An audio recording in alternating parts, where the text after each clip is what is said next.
Les amis, bonjour à tous, j'espère que vous allez bien, que tout se passe pour le mieux pour vous. Avant de commencer cette petite vidéo, n'hésitez pas à rejoindre la chaîne secondaire Red Crit TV, on est bientôt 100 000 et là-bas, il y a un marathon One Piece que je suis en train de faire. On est vraiment de retour dans One Piece pour ceux qui apprécient. Donc, je vous le dis, allez sur la chaîne secondaire Red Crit TV, le lien est dans la description, je crois, ou sinon tu te débrouilles, c'est rapide. Les amis, aujourd'hui, on va revenir sur un petit peu l'actualité football. Les matchs de Liga sont bientôt de retour. Le Barça jouera le samedi 16 août et le Real, je crois, jouera le 18-19, à peu près comme ça. C'est sympa. C'est sympa. On va reprendre le football quotidien. Je serai à ce moment-là en Corée. C'est pas toujours bon signe pour le Real. Quand le Real joue et que moi je suis en Corée ou en vacances, j'ai très souvent eu des mauvais souvenirs. Mais comme on dit, il faut une première fois à tout pour revenir correctement dans le bain. Donc on va revenir un petit peu sur vos questions de football et on va traiter un petit peu de l'actualité autour de tout ça, les amis. Alors, première question, que penses-tu de la situation de Ter Stegen? Et j'espère que tu te portes bien. Merci William. Bah écoute, je vais bien, grâce à Dieu, j'espère que vous aussi. Ter Stegen, moi je trouve que c'est parti un peu trop au clash. C'est parti trop en cacahuète, qu'il n'y a plus de marche arrière possible et que c'est dans un désavantage collectif. Cette cassure qui a commencé avec l'idée qu'il n'était pas, enfin pas que l'idée, hein, la réalité, qu'il n'était plus trop au niveau pour être un titulaire au Barça, petit à petit ça devenait compliqué, et ça c'est un fait qui existe dans tous les clubs. Et des propos, des termes, des commentaires qui, pour un joueur qui, je ne vais pas dire légende, je ne l'évoquerai pas à ce niveau-là peut-être, mais pour un joueur qui a quand même plus que rendu des services et aura été un grand gardien du Barça, dont, dans cette histoire, le meilleur joueur de Liga, pas cette Liga remportée par le Barça, mais la dernière fois qu'ils avaient remporté, donc il y a 2 ans ou 3 ans, si on veut aller en arrière. On parle d'un gardien qui a quand même une histoire avec le Barça. C'était le titulaire, il a fait des bonnes choses, il a ses points faibles, c'est vrai. Et dernièrement, on reconnaît beaucoup plus ses points faibles. Mais le traitement acharné, et à chaque fois que je questionne des gens individuellement au côté Barça, ils me disent « Ouais, mais il n'est pas au niveau. » Oui, mais il y a des manières d'évoquer un joueur qui n'est pas au niveau, ou une manière de se dire « Bon, bah, à un moment donné, bye bye, c'est plus... » Et je pense que le club n'a pas attendu cet acharnement pour envisager la nouvelle recrue. Et à un moment donné, ça me rappelle un peu la finalité comme avec Gareth Bale au Real, où il y a eu beaucoup de gens qui l'ont critiqué, Je suis pas tombé dans ce panneau-là parce que Bale a apporté au Real des choses que je n'oublierai jamais. Et c'est un joueur que j'apprécie maintenant. Des fois, il y a des choses en interne qui ne se passent pas très bien. Et il faut un peu retirer l'aveuglement de notre passion envers un club pour aussi parler d'un humain qui a rendu de gros services à un club qu'on supporte et évoquer qu'il y a un harcèlement aussi. L'harcèlement, c'est aussi sur des joueurs de foot. Quand à un moment donné, vas-y, après un match, tu veux dire qu'il n'a pas été bon, il n'y a pas de problème. Dire que ça y est, par contre, il ne faut plus qu'il soit titulaire, c'est un sujet, mais chaque fois qu'il va parler, dire des « Eh non, truc, dégage, machin, out, machin, truc », ça, c'est du harcèlement. C'est du harcèlement et ça touche lui comme ça a pu toucher d'autres joueurs dans d'autres clubs. Mais il faut l'admettre. Et maintenant, ce qui se passe, c'est que lui aussi est en clash avec le club et ne leur rend pas service. Comme on peut le voir avec sa blessure, le nombre de mois, le fait qu'il ne veuille pas... c'est un peu complexe, mais bon, vous savez, si vous êtes barcelonais, vous savez de quoi je parle. C'est tout simplement parti au clash et il ne rend aucun service au club après tout ce qui s'est passé dernièrement. Et je ne sais pas qui a commencé quoi, mais en tout cas, les supporters parfois devraient aussi faire un petit pas en arrière en se disant on peut dire ce qu'on a à dire sans cracher du venin. Voilà, c'est comme ça que je le vois. Des gens parlent avec la culture de l'instant Est-ce que tu qualifierais Hakimi de meilleur défenseur DD, quoi, latéral droit? Bah oui, actuellement, c'est normal de parler au présent, parce que si tu me dis de l'histoire, non, je dirais pas de l'histoire, parce que pour moi, un meilleur défenseur, pour moi, un joueur sur ses performances, pour le définir comme l'un des meilleurs de l'histoire, je l'additionne sur une régularité de 5 à 10 ans, et additionnant des trophées majeurs, collectifs, individuels, et j'en passe. Donc Hakimi, au présent, je le considère comme le meilleur à son poste, oui. Mais il marque des points sur un aspect d'histoire aussi.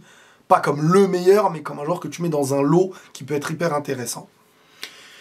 Diriles, penses-tu que si Rodrigo reste, ça ne sera pas problématique pour Xabi? En fait, moi, je l'ai même dit j'en ai parlé tout à l'heure avec Pablo sur la chaîne Le Journal du Real. La vidéo, en plus, sortira là-bas à 21 h, si je ne me trompe pas environ, sur leur chaîne.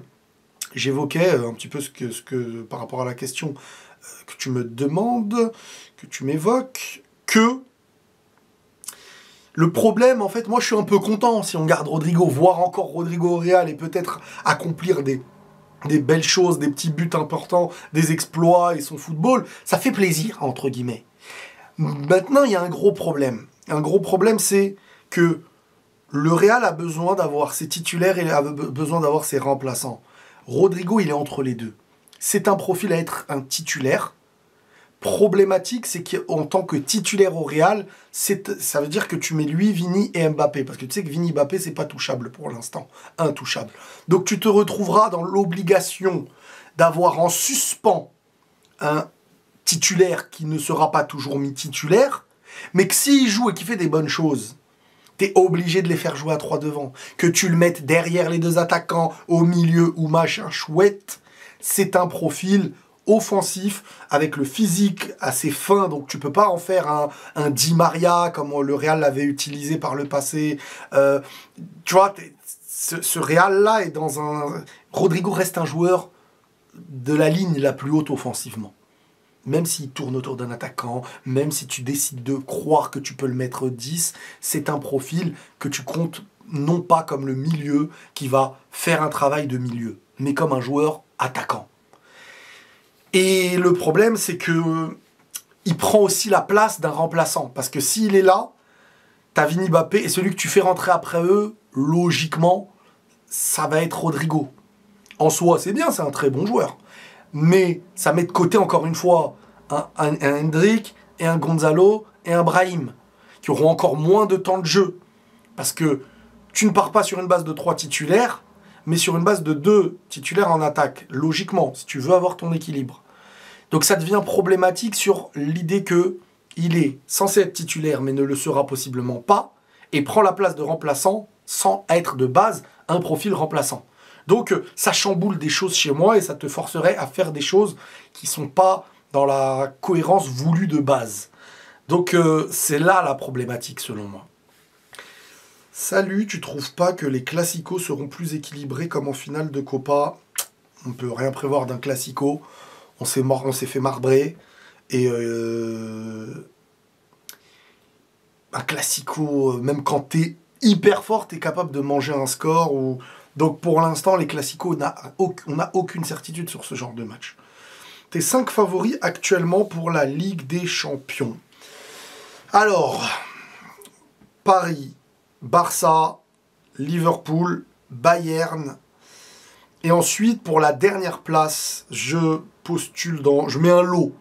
Dans le lot, je mets Arsenal, City, Chelsea, ce sera à voir, on ne sait jamais. Et peut-être le Real. Je parle de favoris, tu vois, c'est avec questionnement. Arsenal a plus de certitude par rapport au Real, possiblement par rapport à City, mais on verra comment ils reviennent, parce que ça peut revenir très très vite. Et par rapport à Chelsea aussi, parce qu'on ne sait pas jusqu'où ils vont venir. Et jusqu'où ils vont aller. Donc pour l'instant, voilà. Barcelone, PSG, Bayern, Liverpool, et le lot de ce que je vous ai dit, t'en choisis un dans le lot que je t'ai dit. Il paraît de plus en plus probable que Rodrigo reste, non?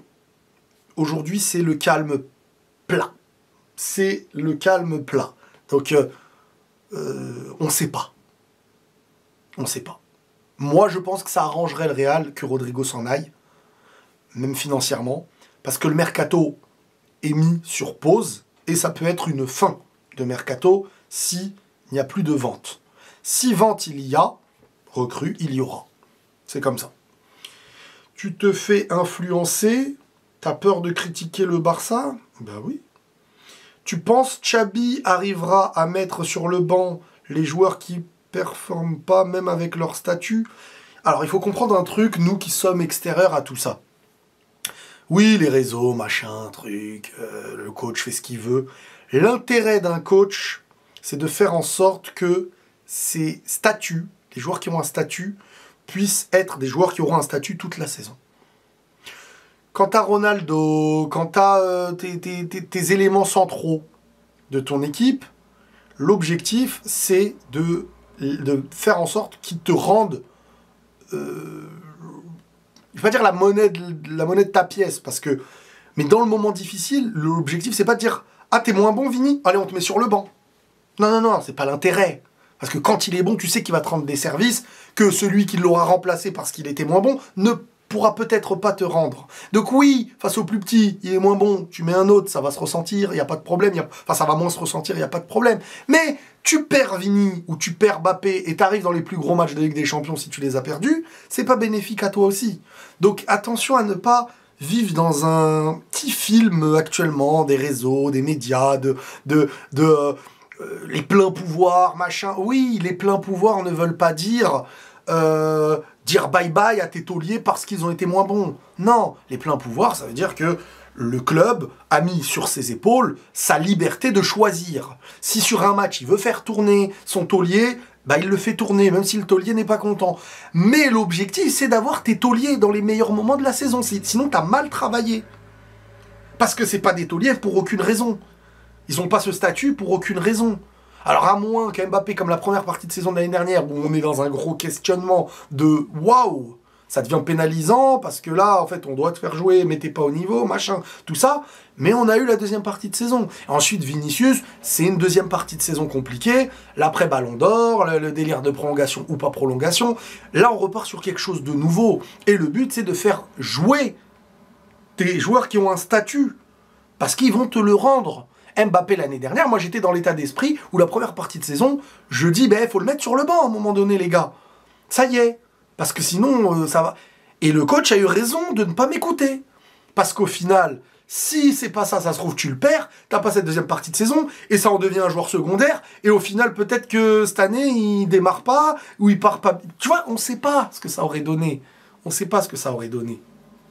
Mais le but, c'est de savoir performer avec tes joueurs qui ont un statut. L'objectif, il est là.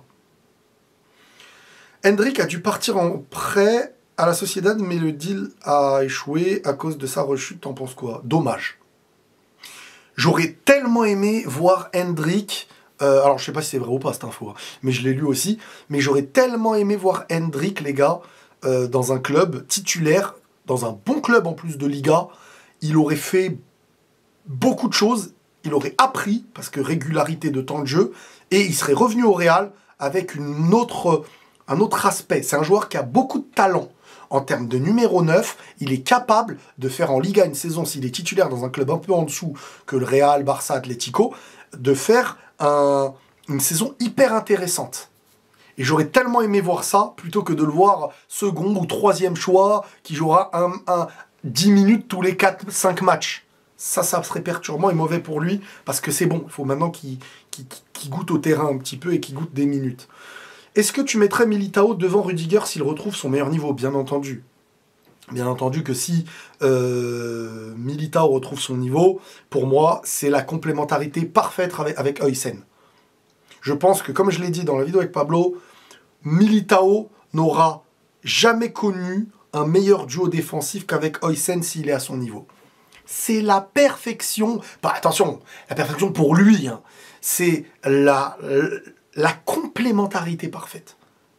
Je ne vais pas dire que c'est le Ramos-Pépé ensemble, je ne parle pas de niveau, mais en termes de complémentarité, Højsén, maîtrise, intelligence, finesse, balle au pied, relance, machin, et Militao, agressivité, jeu physique, parfois il se fait percer dans son agressivité, mais avec un Oysen à côté, il sera beaucoup plus libre et aura plus le droit d'être ce qu'il est dans ce qu'on lui connaît de mieux, ou même parfois de problématique. Ça va bonifier ce qui était parfois pour lui un défaut, comme je l'ai dit la dernière fois. En Liga, la saison prochaine, les entraîneurs pourront demander la VAR 2 fois. Qu'est-ce que tu penses de cela? Alors, ça aurait été bien, mais... Enfin, ça aurait été bien, je sais pas. Mais c'est pas en Liga Division 1. Je crois que c'est Division 2 ou 3 et les féminines. Je crois pas que c'est la Division 1 qu'on va connaître, nous. Hein, donc, c'est pas le cas, je crois. À moins que vous me direz que je me trompe. Pourquoi tu prends beaucoup de jours pour faire des vidéos? Alors, je prends pas beaucoup de jours, je fais beaucoup de contenu, sauf que ce week-end, hein, depuis vendredi, j'étais parti sur Paris, et après j'ai été dans une autre ville pour le mariage de mon beau-frère. Donc j'ai raté vendredi, samedi, enfin vendredi j'avais fait une vidéo One Piece sur la chaîne secondaire, mais pas sur celle-ci. Donc j'ai fait vendredi, samedi, dimanche, sans contenu. Donc 3 jours, c'est un peu beaucoup pour moi avec mon habitude. Peut-être que certains sont habitués aussi presque tous les jours d'avoir un contenu. Désolé pour le retard, mais je fais quand même beaucoup de vidéos, on ne pourra pas s'en plaindre. Donc voilà. Je vais voir s'il n'y a pas d'autres questions un petit peu intéressantes, venues de nulle part. On ne sait jamais avec vous, hein, vous êtes parfois des petits malins. Le Real de retour à l'entraînement, penses-tu que le Real va faire mieux que la saison précédente? Je pense que le Real va être meilleur que la saison précédente. Mais maintenant, je veux voir un Real qui en Espagne redevient la meilleure équipe. Je veux gagner cette Liga. Ça va pas être facile, hein, parce que le Barça, c'est pas des rigolos. Ça va pas se jouer sur la première partie de saison, je pense.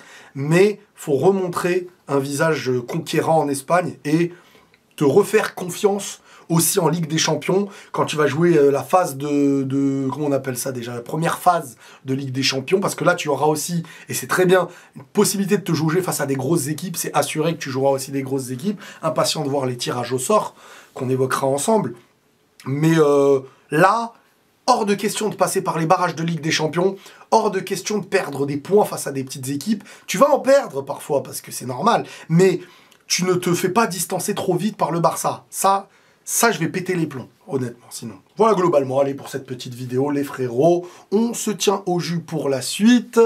Prenez tous soin de vous, les amis, et la paix sur vous.